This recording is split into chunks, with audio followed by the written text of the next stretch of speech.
Ta' Malta kienet l-iktar waħda jibsa. Għax ma preparajt so. Trejnijajt, all-right, imma kelli dik ġismi dormint għal dawk il-7 tiem, noħroġ parties, tilhom tajt non butterfly l-aħħar 200 metru biex niċċajta magħhom. Eżatt, ma miltin biex niċċajta magħhom, ma biex Ara kemm kont tajjeb. Eżatt, ara kemm Kont tajjeb. Tajjeb. I swam for 20 hours, you turn around and you still see Linoza. Stop being a drama queen.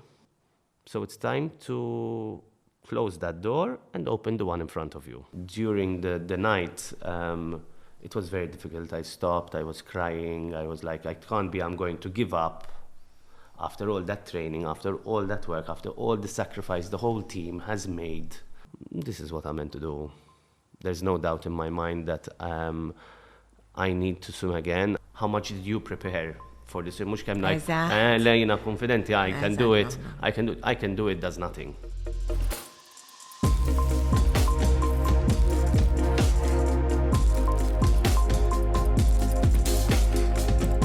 Jiena kelli raġu sordwej, naħdem fuq it-televiżjoni u anke fil-medja soċjali. Passjoni kbira l-fitness u dak kollu li jista' jgħinna biex inħossuna tajbin mentalment u fiżikament. Dak kollu li nitgħallem, nirriċerka u nistaqsi ser inkun qed niddiskutih ma' professjonisti u nies b'esperjenzi li ser jagħtuna għodda li nistgħu nużaw biex ngħixu ħajjitna bl-aħjar mod possibbli. Podcast ieħor Reboot, imma ikolli nistaqar li dan il-podcast nispera li nexxil nżomm mal-ħin għax tant għandi mistoqsijiet nistaqsi. Onorata ħafna illi magħna għandna lil Neil Agius, Olympian, għawim kien kiseb national records fit-200, 400, 800, 1500 meters freestyle. Iżda huwa magħruf l-aktar għal world records minħabba li hu ultra distance swimmer u dak li qed jikseb ma tantx hawn nies fid-dinja kapaċi jagħmluh. Naħseb toddhom fuq subajk. Huwa l-lim ta' swimming u meta ngħid huwa ta' aspirazzjoni għal eluf ta' nies, speċjalment għal min jifhem id-distanzi li qed jagħmel, din fihom għalfejn dejjem ngħidha. Kull challenge li jagħmel innisel ħafna emozzjonijiet f'kulħadd u għandi wisq x'nistaqsieħu għalhekk ħanibda mill-ewwel. Thank you Neil. Tal-li jogħġbok tiġi ili biex nintervistak għaliex jiena dejjem ngħid u niddiskrivik kulħadd japprezza x'tagħmel int, imma kieku n-nies jifhmu min jom jista' japprezza iktar inti x'tagħmel u meta nkunu qed insegwuk kull sena meta tagħmel dawn l-affarijiet nibdew nibgħatu ċeds bejnietna nies kollha tali għandhom ftit esperjenza ta' ultra running, ultra swimming, taf kif u nifhmu iktar il-big feet. Kulħadd japprezza ta' imma min ikun fiha naħseb jista' jifhem iktar għalhekk vera tneħu pjaċieri li ġejt. L-ewwel ħaġa li ħanistaqsik taf x'inhi? X'taħseb kieku kellek tiddeskrivi il-connection tiegħek mal-oċean? Għax bil-fors għandek a special connection iktar milli għandna aħna. The connection, we all have it. It is just that when I'm in the sea, I give myself the time and the space to fully receive from it. So if ħatmorru l-bahar bil-ħbib, tomu, ċafċif, drinks, lemulaw, you're not going to feel that connection because that is stopping the connection. You are distracted from something else. But with the swimming that I'm doing, I go and I connect and I receive and it lets me explore to infinity. It gives me the strength, it gives me answers, it gives me all the wisdom, everything that it has, all the creatures under the ocean, they fill me with energy. ġifieri waqt li qed nom inħoss l-enerġija tal-ħut, tal-sea life, tal-algi, kollox inħossu ħafna meta qed nom. Fantastic. Xtaqt nibda bija għax tinteressana ħafna ma ħanerġgħu nidħlu fiha. Ħanibda mill-bidu, inti bdejt swimming ta' żgħira? Iva. Meta kont żgħir kont swimming. Jiena kont nannu kellhom pool id-dar u dejjem kont nom minn filgħodu sa filgħaxija hemmhekk u vera kelli ħafna enerġija u darba kważi għeriqt ġo dak il-pool u minn hemm batuli swimming lessons dak iż-żmien ma' Neptunes u ma kienet sport popolari ħafna qed ngħidu 36 years ago, 34 years ago. Swimming ma tantx kienet, sports in ġenerali ma tantx kien hemm after school activities u daw l-affarijiet, speċjalment swimming. Imma vera ħadd gost kont tajjeb ħafna fiha, ġifieri tallimt nhom kelli 3 snin, ġifieri dak iż-żmien kien xi ħaġa mhux normali, sem ħafna tfal dik l-età li jgħumu waħedhom. U vera ħadd gost tqajt ma' ħbieb barra mill-iskola li kellna dil ħaġa in common li kulħadd iħobb l-għawm, allura vera kont nieħu gost immur hemm. Imbagħad kbirt molt l-Olympics li kienet parti importanti kbira minn ħajtek hija xi ħaġa mhux ħafna nies dak iż-żmien meta tlajt inti minn Malta kienu jitilgħu. Mhux hekk dak iż-żmien le, kont naħseb għadni naqqa żgħir wis dejjem ngħidha, kelli 17-il sena, ma tantx kellna esperjenza li nagħmlu barra minn Malta u f'daqqa waħda qiegħed l-Olympics, qiegħed ġo wara l-blokk u l-istands mimlin bin-nies għax l-Olympics heats u finals imballati bin-nies, ġifieri 5,000 ruħ jgħidu qabel it-tellieqa u friż jgħidu ġejt hekk. Skont nafx ħanaqbad nagħmel. Tallimt ħafna minnha, imma ma ħassejx li ħadd kollox li nista' nieħu milli nipparteċipa fil- Ma eżatt. Żgur li waslitek għalfejn wasalt illum jindem nemmen li kollox jiġri għal raġuni ta' u jekk ikonna setbacks u hekk dejjem tista' tużhom inti biex tikber fil-fatt illum mhux ekwivalenti tal-Olympics għalija fajnejja u fajnejja ħafna tagħmel ħafna iktar minn hekk għax dak li tagħmel inti ftit nies huma kapaċi jagħmlu fid-dinja. Mela aħna nitalmu iktar meta when we fail, milli meta jirnexxielna nagħmlu kollox eżatt, ġifieri inti tmur tellieqa u kollox jiġi eżatt perfett. Tmur id-dar strab bomba, meta tmur x'imkien tagħmel tellieqa and you fail u ma jirnexxilekx tasal. You learn, because mbagħad tibda tmur lura fejn għamil żball ġara. And that is before the Linosa swim, I had to do 3 times around Gozo. And the third time I did not manage, kien hemm il-baħar u waqaft.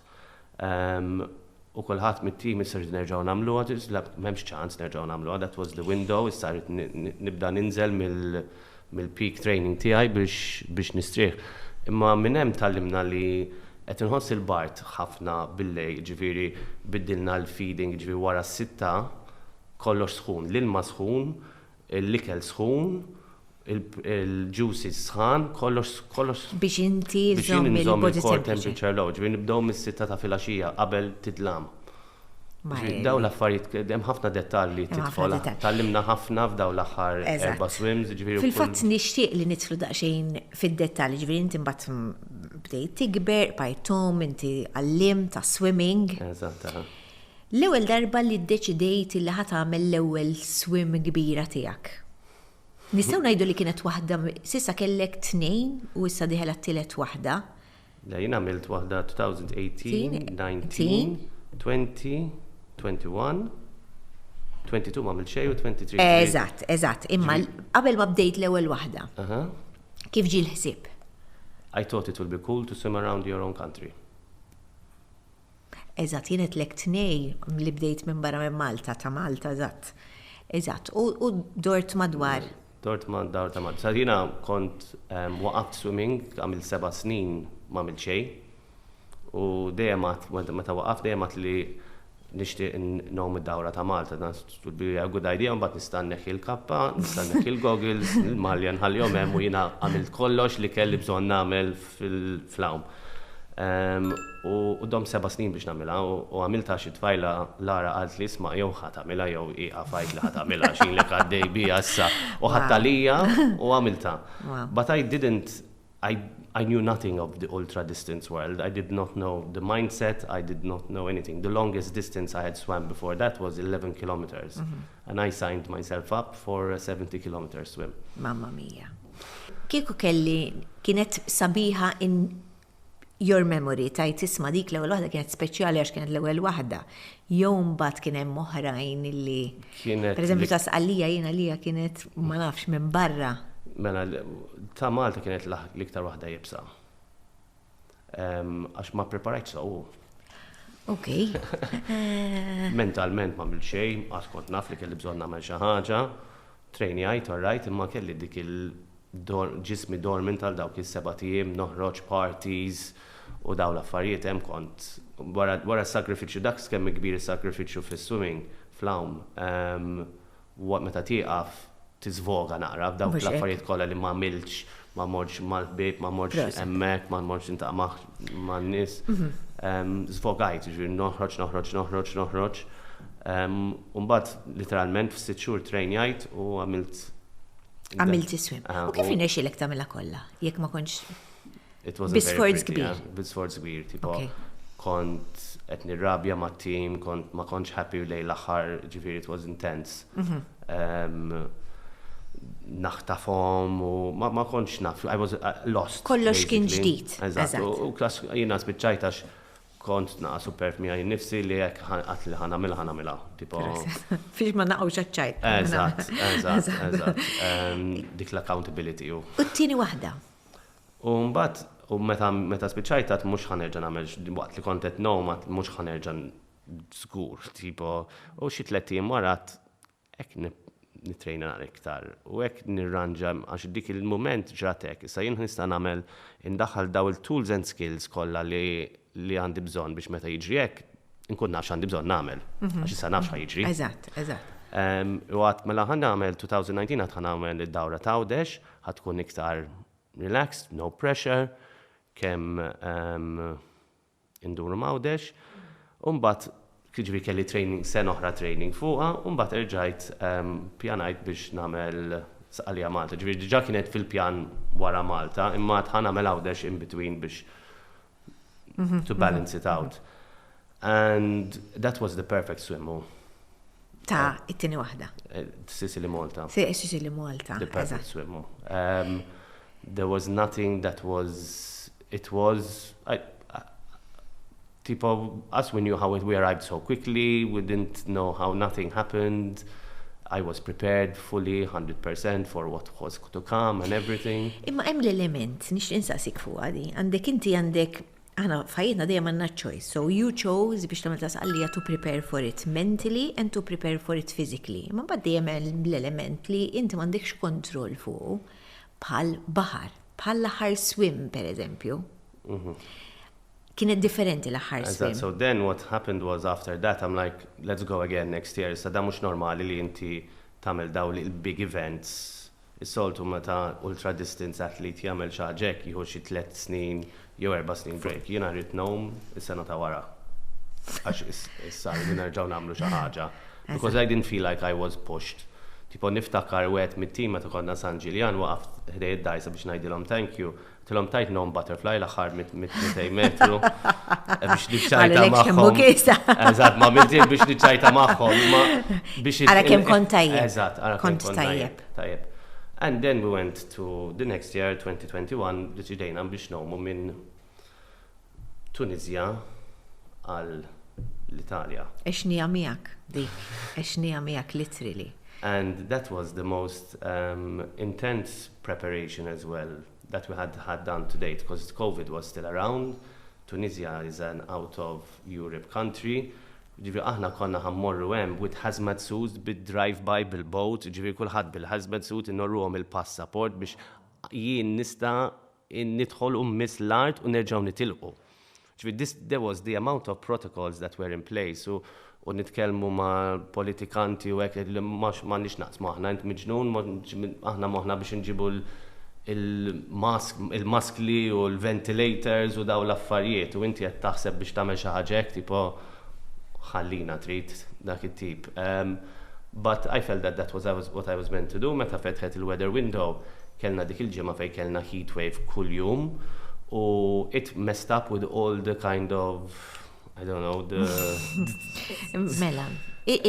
nature. And so there was no opportunity for us to do that. So then 1 week we wasted it for that swim. We had plan B.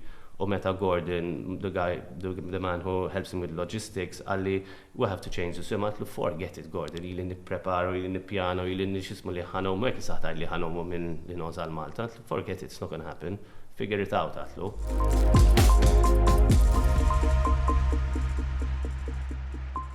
Dan il-podcast ma kienx ikun possibbli mingħajr Love GI.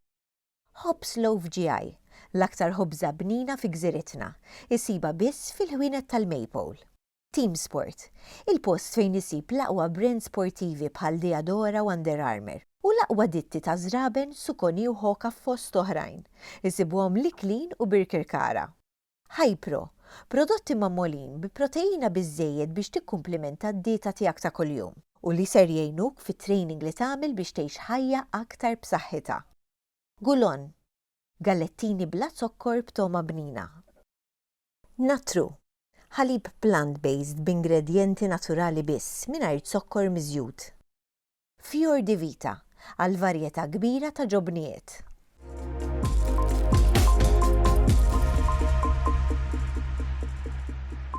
Umbat għaddit jumej u mort fuq għatlu eja, ħamorru with plan B. But in the beginning I couldn't accept it, u dak il-training, dak il-mindset training kollu, focusing that you're going to swim across from Africa to Europe, from Africa to Europe, from Africa to Europe. The last minute to change and to accept it was very, very difficult. Ġiġa kienet. Kienet ibsa biex naċċetta. U f'da waħda għanna 5 tijiem bis fada l-issaxa. Lejna ġimma nistennaw għal-window ta' Tunizja u bidew jgħidu l-4 tijiem ta' wara żgur li l-ġviri bidinna late jumej, ngħidilhom le ma rridx nagħmilha. Ġviri 5 days are left. And it was the only opportunity we had to go. It's like it's either you wait, and you cannot wait, because if you have 22 people of the team on standby, as soon as the weather window opens, dak ħaj sifer, dak ħaj murem, dak marlura xol, dak marlurem. So the team breaks down, and then there's no one left. So we're like, okay, let's go. He said they told me it will be rough in the beginning, and then it will calm down.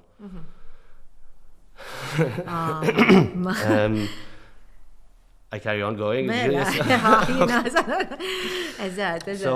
So then we quickly got onto a plane and we flew in like this small 3-person plane, me, Benji and Lara, to fly to Lampedusa. The team with the sailing boats left Malta to go to Linosa, and then they had to pick me up the day before to go to Lampedusa. So they picked me up. And when we're going from Lampedusa to Linosa, this sea, on a boat, this sea is rough. Oh, you have to see, if I have to show you these videos, in the video you'll tell me it's not good, the video, that I'm wisriħ. U l-emotions tijak, kif id-dili għajt maħħom? And then biex taxxaqa, with everything that was happening, I started to feel seasick on a boat. I never feel seasick. And I'm lying down on the floor on this boat, il-bajsa tinstabad, dari tuġani, għanna jina ħanibda nawm għal xi 50 sija issa. I don't think it's possible. And they were leaving in 3 hours, ġvi aħna mormem u 3 sija ta' oħra kellna nitilqu. Tlajt meta wasalna Linosa, Gordon għalli 3 sijat u nibdaw nipreparaw biex nitilqu. Għatli, forget it, I'm not leaving. Għaw ħanibqa. Għalli, x'għaw ħatibqa. Għatlu, Gordon, ħallini. And I just went in my room, I lied down, I meditated, I was trying to kind of calm down a little bit, and I'm like, okay, stop being a drama queen. These are all things that are not happening in your head, and you are creating them. So it's time to close that door and open the one in front of you. And I went to Gordon, I told him, just give me 1 extra hour. So instead of leaving 3, we leave in 4. And let me try and rest a little bit, and we will start. I mean, closing that door, opening the other one, short a wind it was. The wind was still there. I was just trying to push it a bit to the back of my head and not to the front of it. U telqet. U tlaqna. Xtaqt nistaqsik, għax impossibli li ngħidu dak kollu li għaddejt minnu tul il-50 hours, l-hours kollha li għamilt, imma what tools do you use? Għax it was a struggle at one time, jien niftakar kulħadd qed jarak fuq il-mobile. U bdejna ngħidu, my God, kulħadd. This was only 6 hours in, għax I remember I was everywhere, my shoulders were tired, kontent nidġielet mal-bahar. It was like, tipo, taħbar ġofik il-bahar, literally head on, for a long time. Tipo, I swam for 20 hours, you turn around and you still see Linosa. Eżatt. Ġifiri, which is a lot. So what did you use biex inti bħajt għaddej? X'kienet it-team? I mean, it's a bit of everything. It's first of all, there was a point that there was Kurt Arrigo, and I looked at him and I told him, Kurt, what's happening? Ali, this is it for a while. And when he told me that, I kind of accepted it. But during the night, it was very difficult. I stopped, I was crying. I was like, I can't be, I'm going to give up. After all that training, after all that work, after all the sacrifice the whole team has made for me to be able to do it, and I'm going to stop. Għax għandik ir-responsabilità tat-tim. Għand responsabilità tat-tim. Fil-fatt xtaqt nistaqsi, l-għdi, per eżempju, jiena kieku kelli ngħid isma' jiena għandi tim warajja hekk, jiena bħala persuna naf li nħossni responsabbli ħafna lihom. Kif taħdem The team is, the energy of the team has to be all in one synergy. So it's not only them inti taf tużal computer, billi għandi bżon li lek tużal computer. You need to gel with everybody else on the team. So picking the right people and picking them knowing that once they're put under pressure from learning this much, they're going to be knowing this much. And they can take it up 1, 2, 3, 4 notches. And they can work when in extreme exhaustion. So when we did the 28-hour swim, everything was fine and it was very easy. When we did the 52-hour swim, it was very intense for them. This year, again, learning from last year, qed nitkellem ma' kulħadd, qed nara kif qed jippreparaw, mhux kemm taqbad u tiġi u There's preparation to it. You have to understand what you have just signed up for. Because it's intense. So, and to see me in the water going through those emotions, the hallucinations, the exhaustion, the night, the day, the waves, the jellyfish, you need to be ready for it. Soreness li kellek. Il-feeling ta' wara dis-swim din li semmejt li kif kien? You were surely happy li you pushed through. Imma x'ħassejt? Ħassejt il-biża meta bdejt terġa' tiftakar milli għaddejt? U x'tak il-kuraġġ biex terġa'? Għax jiena dik taf kif? Yes, when I think back, like every time I watch a video of me finishing the swim, so the videos of me walking up the beach alone, I start to cry. On a normal day, it could be I could watch it now and I would start to cry. And I'm not an emotional person, but with no reason, I cry. And that must understand how everything that I went through and what it meant to be able to walk onto that beach after everything I went through. You know, I was very, very proud of myself, very proud of the team because they pulled me out of some very dark holes. And there are points where I pull them out of dark holes where they feel like they can't carry on anymore, and we'll move off each other's energy and help each other. And why am I doing another one? This is what I'm meant to do. There's no doubt in my mind that I need to swim again. I need to see if it's possible to swim longer. I need to be able to share, to be able to become who I am today, to be able to inspire people, to be able to inspire people to make changes sustainably as well for the environment through the foundation, and to give people insights and tools of how they can make their life easier if it's not that easy for them. I feel it's very important for me to take on this role, and that's why now, although I'm not a big fan of social media, I'm sharing a lot more of what I'm doing, how I'm doing it, why I'm doing it, and how it is relevant to you. Importanti ħafna xina li ġili jgħidu għax toqgħod tixxera kollox fuq social media, nut li għandek ħafna erf u żommu għalik. Jekk iżommu għalik għalija għal xejn jatem. Meta tiftakar issa f'din li ġejja li hija akbar milli kellek, qed nimmaġina jiġuk momenti ta' biża' fuqek fejn tajt. And how do you deal with them? Neil, x'juża meditation, x'inhu huma l-coping mechanisms li inti tuża to build up for this coming minute? Yeah, so like I mentioned before, that I learned from each swim, and I take those lessons and see how I can come up with an answer to that problem. Tinsi went from 28 hours to 52 hours, so there is an extra 24 hours of stuff that didn't happen that I need to learn. Meditation, self-belief, confidence. And the confidence comes from how much did you prepare for this. Mux kemm ngħid, le jiena confidenti, I can do it, I can do it does nothing. The confidence really is built from me turning up, doing the training, discipline, discipline, discipline, discipline. It's all about not motivation, but discipline for me. Because it's easy to go when you feel like going to train. Large buzz, go, you train well and everything. Ma when you don't feel like. Fil-fatt inti għadej ġej mit-train, gara bħalissa biex tkunu tafu il-11 ta' filgħodu u dan il-podcast qed jiġi rekordjat qabel mani l-launch l-aħħar swim illi ħajamel issa ħad tkunu qed tarawha biex aħna noħolqu iktar għarfien.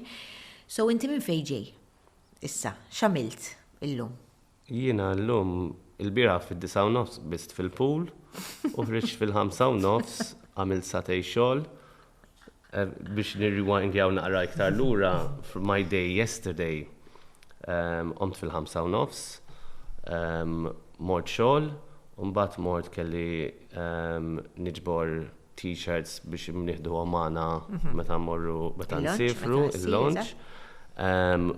U mbagħad mort id-dar kelli nagħmel administration work u telefonati biex nippreparaw għall-launch l-iskola tas-swimming u wkoll għandi event tal-Ocean Festival biex għax għandi mitru ħajjomu minn Għawdex għal Malta. Fil-għaxija mbagħad kelli xogħol rġajt il-pool u mbagħad kelli il-swim brief meeting. Ġintilek ma torqod? But this will prepare you anka għal-racing fissa. It will, but it's also not healthy. Not recommended. Do not try this at home. Eżatt. Because I can, for me, sleep deprivation, my baseline is a lot higher than everyone else's baseline.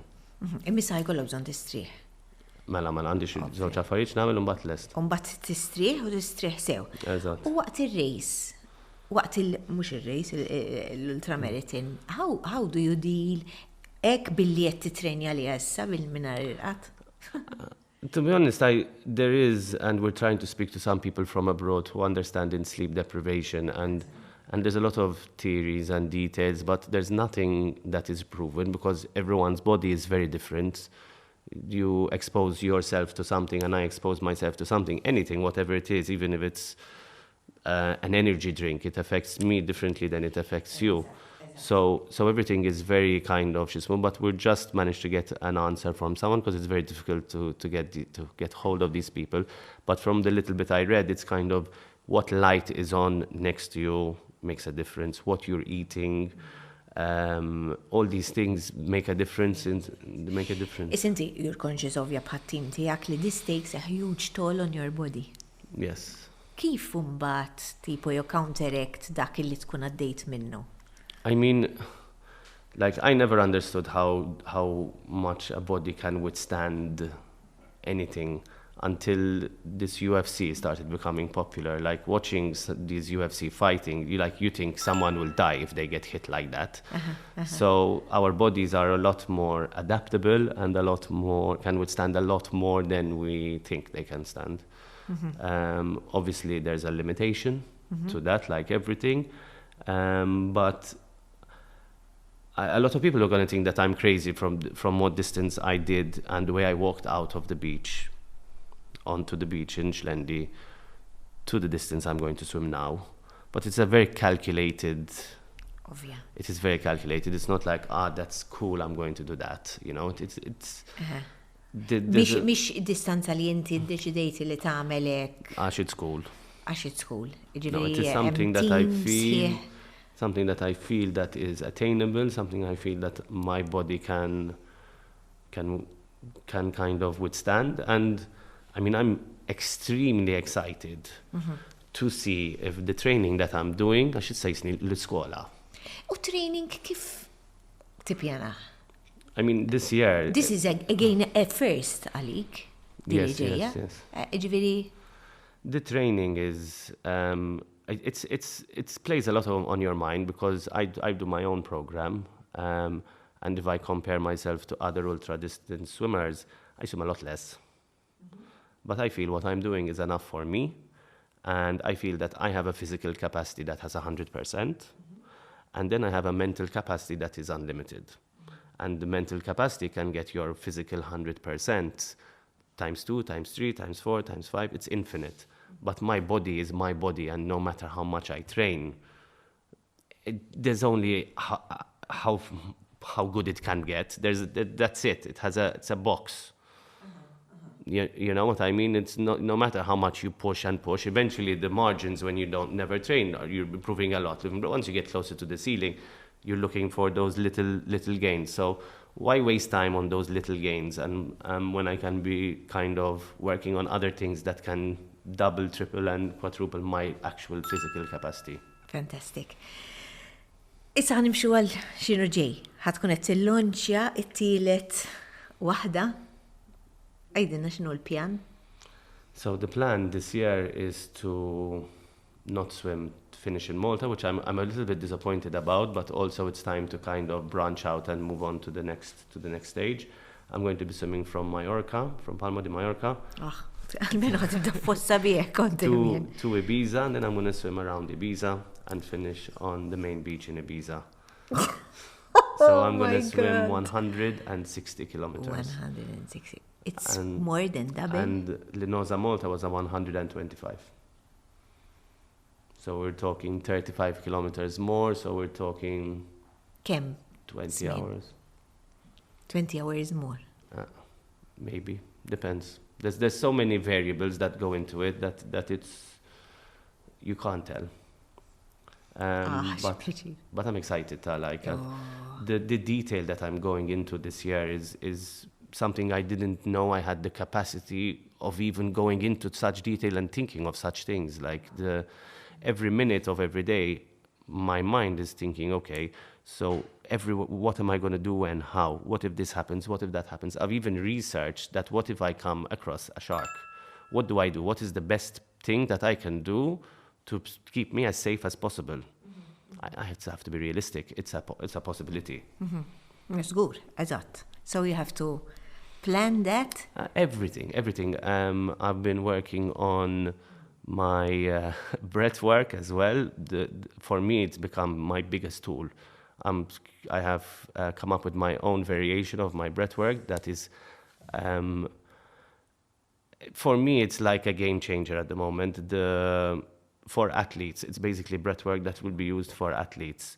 And I wouldn't go into too much detail of what it is. And we have a podcast all on breathwork. So, żgur li ħajsimgħu in-nies dwaru jiena kelli xorti li esperjenzajtu. I'm sure it's different from yours, but I can understand a bit the benefits u nixtieq indaħlu iktar f'ħajti għax it's amazing. It will give you an extra tool. Yeah, it's your remote control.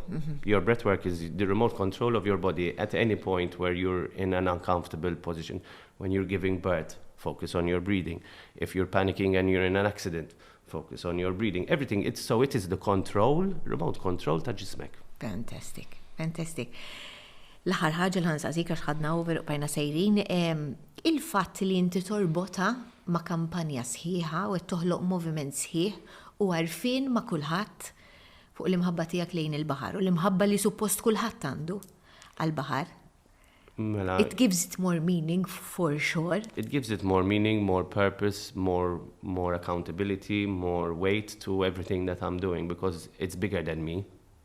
I'm just me. The campaigns and wave of change is much bigger.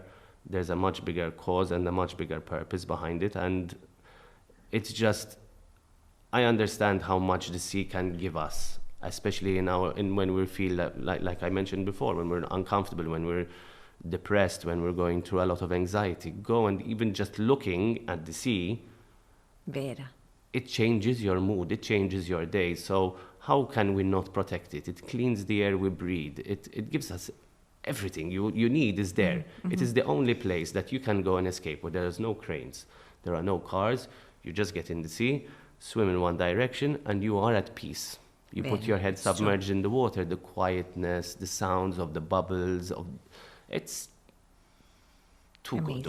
Le proset li qed tuża t-talent tiegħek.